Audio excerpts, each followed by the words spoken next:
Peace, love, and light, everyone. I hope all is well. This is your girl, Serena, and I am back to share another segment on the chronic Lyme journey. So, even though we're beyond the month of May, I decided to keep these as going as long as I can. So, today, God put it on my heart to talk about labs. LABS. Labs. Yes, lab work. I actually had to go get some labs done yesterday, and I wish I could just say some. It was a lot. So once a year, I get a really big annual blood draw, and we're talking anywhere between. I've had anywhere between 10 to 12 to 17 tubes of blood at one time. So what they have to do is depending on how much blood you're giving, if it's really a lot, they really have to start looking at your height and weight to see if they can do it all in the same sitting. And if not, then you have to go back for part two.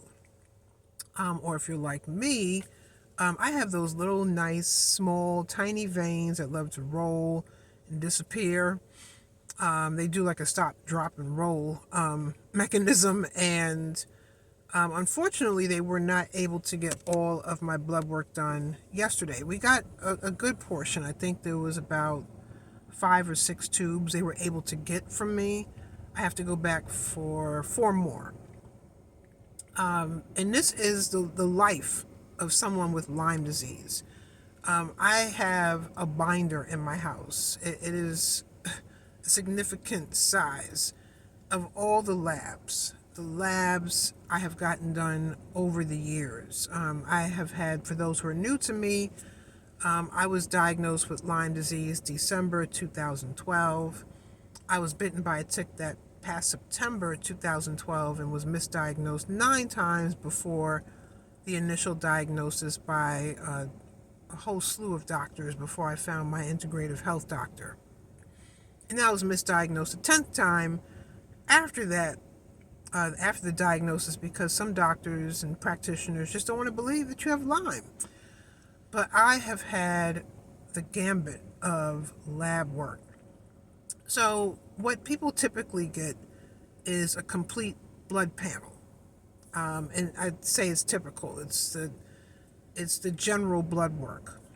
The blood work that I have learned, that I've gotten with Lyme disease and talking to others with Lyme, they're looking at an array of things. And I started to look closely like, it'd be great if more people got some of the things tested that we get tested on an annual basis, just to see where you're at. Because with Lyme disease, it's not just the bacteria, the Borrelia bacteria. Sometimes co-infections come with that. Sometimes virals come with that. It's an array of things that all of a sudden happen. I remember at one point, my blood sugar level was high. And I don't eat sugar like that. I don't intake sugar like that. But that's what Lyme disease does. It really, it is the great imitator, and it could really wreak havoc in your body. It can make levels be off the chain, off the charts, and you're doing everything right. So I have to go back next week to get the rest of my blood work done. I don't have the Band-Aids on anymore, but just an example of where.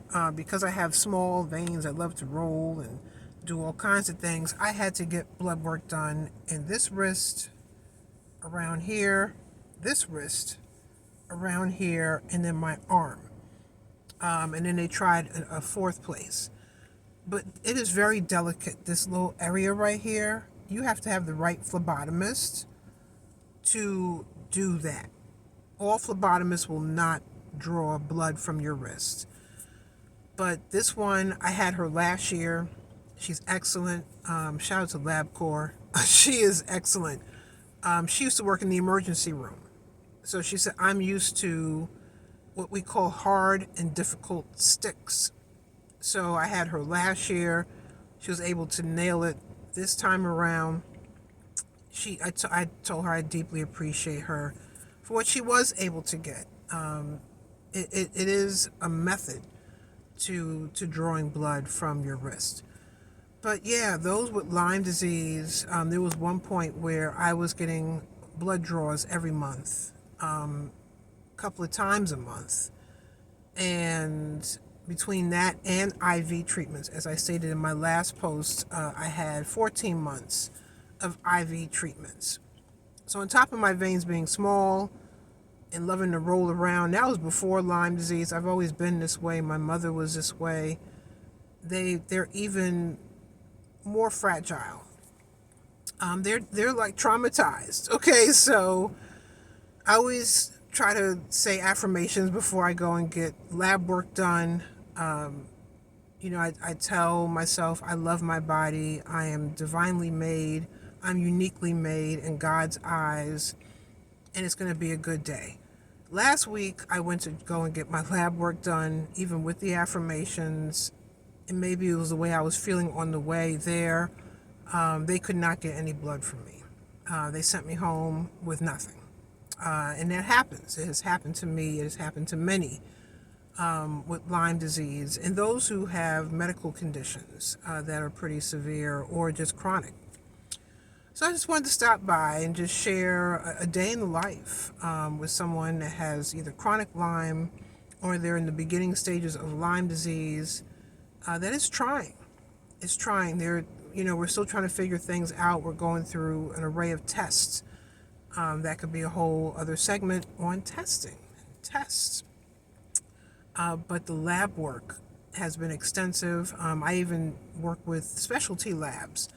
And when I see my doctor next week, we'll probably have to run some lab work through the specialty labs. They really hone in on your vitamin levels, mineral levels, amino acids, trace minerals. And people are probably like, what in God's name is trace minerals? I want you to look that up. One that I learned about, never heard of before until I had Lyme disease, was molybdenum. Molybdenum. Yeah, this is like a tongue twister, right? So, and selenium, all the ums. But yeah, they are vital to our health. But specialty labs really look at, they have a way of running those labs in such a way where they could look at if you have deficiencies or where, you're good level with things.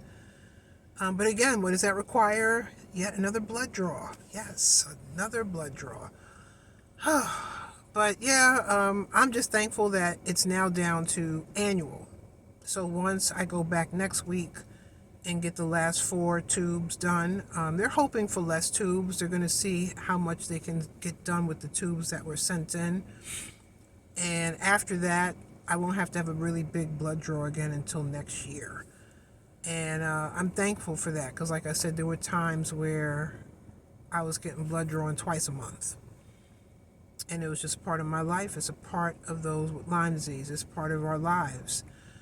So it really takes a special person to be in our life. That could be a whole other segment about relationships and friendships and all the ships. Because we do go through a lot. It does require a lot of patience and time, but this is the cards that were dealt to us, and we're doing what we have to do to monitor our health and to see where things are. So let's just pray that those labs come back at good levels, and just praying for the best for everyone out there dealing and battling Lyme disease and all the co-infections and tick-borne illnesses. So you can find me on social media at Divine Right, DIVINEWRYTE. And Facebook is a little different. It's / Divine Right Wellness, and that right is spelled with a Y, WRYTE, Divine Right Wellness. That's the name of my health and wellness coaching practice.